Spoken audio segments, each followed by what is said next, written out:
بسم اللہ الرحمن الرحیم۔ السلام علیکم۔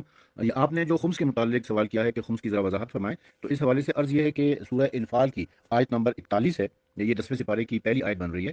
اس میں اللہ تبارک و تعالیٰ ارشاد فرماتا ہے کہ اور تم جان لو کہ ماں سوا اس کے نہیں ہے کہ جو کچھ بھی تم کو کسی چیز سے غنیمت ملے، انما غنمتم من شیء، کسی بھی چیز سے جو تم کو غنیمت ملے۔ بعض لوگ اس کا ترجمہ کہتے ہیں مال غنیمت، یہ صرف مال غنیمت نہیں ہے جو جنگوں میں حاصل کی جاتی ہے، بلکہ کسی بھی شے سے، من شیء، کسی بھی چیز سے آپ کو غنیمت، جو تم کو غنیمت ملے، بس یقیناً اس کا خمس جو ہے نا، یہ خمسہ سے نکلا ہوا ہے، اس کا مطلب ہوتا ہے پانچواں حصہ۔ تو اس کا خمس یعنی پانچواں حصہ اللہ تعالیٰ کے لیے ہے، اور رسول اللہ صلی اللہ علیہ وسلم کے لیے ہے، اور رسول کے قرابت داروں اور یتیموں اور مسکینوں اور مسافروں کے لیے ہے۔ یعنی اللہ تبارک و تعالیٰ یہ فرما رہا ہے کہ جو چیز بھی تمہیں غنیمت میں ملتی ہے، کوئی کسی چیز سے بھی جو تمہیں غنیمت مل رہی ہوتی ہے، اب وہ اس میں مال غنیمت بھی شامل ہو جائے گا۔ یہ جو مال غنیمت کس کو کہتے ہیں؟ کہ جب جنگ کی جاتی ہے کفار کے ساتھ، اور جو کفار کا مال آپ کے ہاتھ میں آ جاتا ہے، اس کو مال غنیمت کہا جاتا ہے۔ لیکن یہاں پر صرف مال غنیمت کا ذکر نہیں ہے، انما غنمتم من شیء، کسی بھی چیز میں تم کو غنیمت مل رہی ہے۔ تو اب اگر بالفرض مال آپ کو کہیں سے خزانہ مل جاتا ہے، وہ بھی غنیمت میں ہوتا ہے۔ آپ کا لاٹری نکل آتی ہے، آپ کی پرائز بانڈ میں آپ کا انعام نکل آتا ہے، آپ کا جو ہے نا وہ کہیں گھر سے، آپ کی زمین سے تیل نکل آتا ہے، پٹرول نکل آتا ہے، گیس نکل آتی ہے، یہ ساری کہیں سے سمندر سے آپ کو خزانہ مل جاتا ہے، یا کہیں سے کوئی ایسی دولت کہ جو غنیمت میں شمار ہوتی ہو، تو وہ آپ کے ہاتھ میں آ جاتی ہے، اس کا پانچواں حصہ، اس کا پانچواں حصہ۔ اچھا، اس میں پھر یہ ہوگا کہ جو سال کے سال آپ نے آمدنی ہوئی ہے، آپ کی ایک سال میں جو کچھ آپ نے کمایا ہے، اور اس میں سے اخراجات کر دیے، اخراجات کر دیا کہ روزمرہ کے جو اخراجات ہیں، راشن ہے، کپڑا ہے، لتا ہے، سردی ہے، غم ہے، یہ ساری چیزیں نکال کے جو آپ کی بچت ہوگی، وہ بچت جو ہے آپ کی جو سیونگ ہے، وہ سیونگ جو ہے نا، وہ بھی اسی زمرے میں آتی ہے۔ تو اس کا پانچواں حصہ آپ نے کس کو دینا ہے؟ اللہ کو، اللہ کے رسول کو، رسول کے قرابت داروں کو، اور قرابت داروں میں سے کس کو؟ قرابت داروں میں وہ یعنی آل رسول جو ہے، سادات، قرابت داروں میں سے جو یتیم ہیں، جو مسکین ہیں، جو مسافر ہیں۔ مسافر وہ کہ جو سفر میں گئے تھے اور ان کا زاد راہ ختم ہو گیا، ان کا راستے کا سفر میں ان کے پیسے ختم ہو گئے، یا گم ہو گئے، یا چوری ہو گئے، تو پھر ان کو جو ہے نا وہ آپ دے سکتے ہیں اس میں۔ ٹھیک ہے، اس کی تفسیر میں بھی یہی لکھا ہوا ہے کہ امیر المومنین امام علی علیہ السلام سے منقول ہے کہ اس آیت میں ذو القربہ سے مراد ہم ہیں، یعنی اہل بیت ہیں، جن کو خدا تعالیٰ نے اپنی ذات اور اپنے رسول کے ساتھ مقرون کیا ہے۔ پھر آپ نے یہی آیت تلاوت فرمائی، اور پھر فرمایا کہ ان سے خاص ہمارے یتیم، ہمارے مسکین اور ہمارے مسافر مراد ہیں، یعنی اہل بیت میں سے، سادات میں سے، سادات کے جو غریب ہیں، جو سادات کے مسکین ہیں، جو سادات کے یتیم ہیں، جو سادات کے مسافر ہیں، وہ مراد ہیں سے۔ اس لیے خدا تعالیٰ نے صدقات میں ہمارا کوئی حصہ نہیں رکھا ہے، یعنی صدقات میں صدقہ فطر ہے، صدقہ زکوٰۃ ہے، یا اور دوسرا جو صدقہ ہوتا ہے، اس میں سادات کا حق نہیں ہے، سادات کا اس میں کوئی حصہ نہیں ہے، لیکن خمس میں ان کا حصہ ہے پھر۔ اور اللہ تعالیٰ نے اپنے نبی صلی اللہ علیہ وسلم کا اور ہمارا یہ اکرام فرمایا ہے کہ ہم کو لوگوں کے میل کچیل کھانے سے بچایا ہے، یعنی لوگوں کا، امت کا جو میل کچیل ہے، یعنی زکوٰۃ ہے، فطرہ ہے، صدقہ ہے، وہ ہم پر حرام کر دیا ہے، اور ہمارے لیے اللہ تعالیٰ نے، یعنی اہل بیت کے لیے، سادات کے لیے اللہ تعالیٰ نے مخصوص کر دیا ہے خمس کو۔ امام جعفر صادق علیہ السلام سے منقول ہے کہ اللہ کا خمس بھی امام کا حق ہے، کیونکہ اللہ نے تو نہیں لینا ہوتا، اللہ نے کیا کرنا ہے اس پیسوں کا، اللہ کو تو پیسے نہیں چاہیے، تو وہ بھی امام کو ہی دیا جائے گا، جو معصوم امام ہے، جو وقت کا امام ہے، اس کو دیا جائے گا۔ اور رسول اللہ کا بھی ان کا حق ہے، کیونکہ رسول اللہ کے وارث تھے، ائمہ طاہرین ہیں، ان کی اولاد ہے، وہ بھی ان کا حق ہے، اور ذو القربہ میں تو ویسے بھی وہ شامل ہو جاتے ہیں۔ تو یہاں پر مراد یہ ہوگی کہ اسی لیے جو ہے اس کو دو حصوں میں تقسیم کیا گیا ہے۔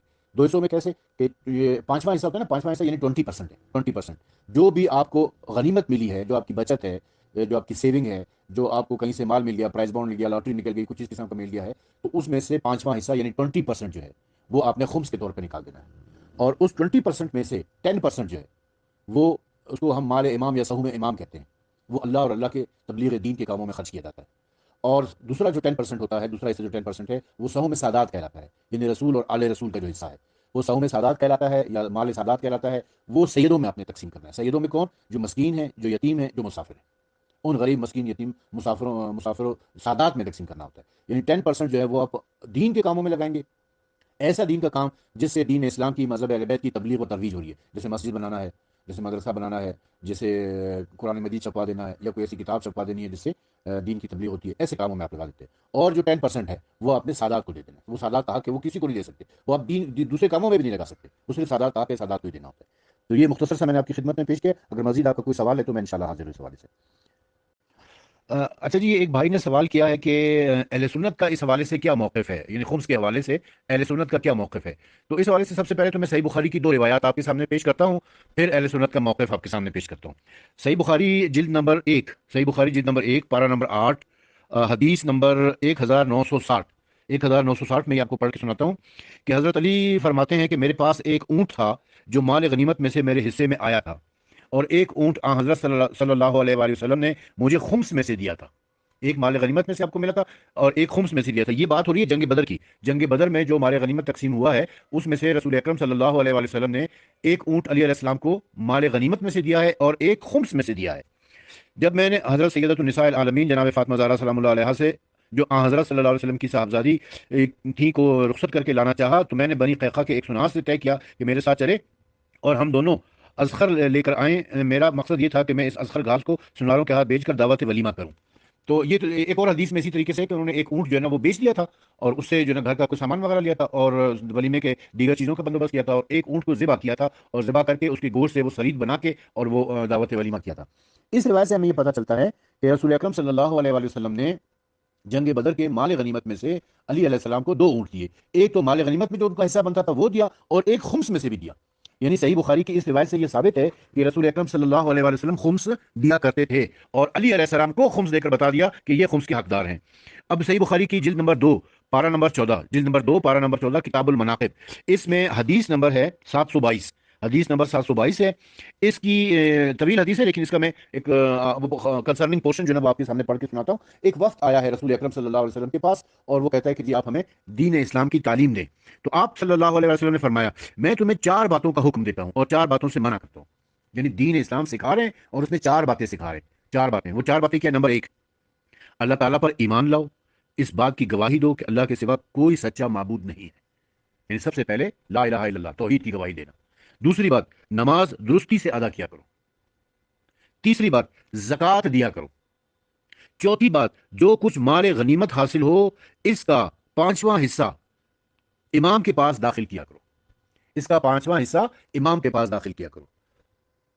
اس میں آپ دیکھیں اس نے مال غنیمت لکھا ہے لیکن عربی متن میں آپ دیکھیں خمسہ من غنمتم, خمسہ ما غنمتم, کہ غنیمت کا 5واں حصہ تم دیا کرو. یعنی 4 اہم باتیں جو رسول اکرم نے اس وفد کو تعلیم دی ہیں, دین اسلام سکھا رہے تھے اور 4 اہم باتیں سکھائی ہیں. توحید کی گواہی دینا, لا الہ الا اللہ کی گواہی دینا, اور پھر نماز کو باقاعدگی سے پڑھنا اور صحیح طریقے سے پڑھنا, زکوٰۃ دینا اور مال غنیمت میں سے خمس نکالنا. یعنی خمس کی اتنی اہمیت ہے کہ ان 4 اہم باتوں میں جو ہے نا وہ رسول اکرم نے سکھایا ہے. اچھا, اب آ جاتے ہیں کہ اس بارے میں اہل سنت کا کیا موقف ہے. تو میں اہل سنت کا موقف جو ہے وہ اہل سنت کے ایک بڑے مشہور عالم دین ہیں علامہ شبلی نعمانی. علامہ شبلی نعمانی نے الفاروق جو کتاب لکھی ہے جنہیں وکیل عمر کہا جاتا ہے, اس کے صفحہ نمبر 343 کے اوپر انہوں نے خمس کا مسئلہ کے عنوان سے لکھا ہے. خمس کا مسئلہ لکھتے ہیں کہ ایک بڑا مار قتل العرام مسئلہ خمس کا ہے. قرآن مجید میں ایک آیت ہے, پھر انہوں نے اسی کی سورہ انفال کی آیت نمبر 41 جو 10ویں سپارے کی پہلی آیت ہے وہ پڑھ کر سنا ہے.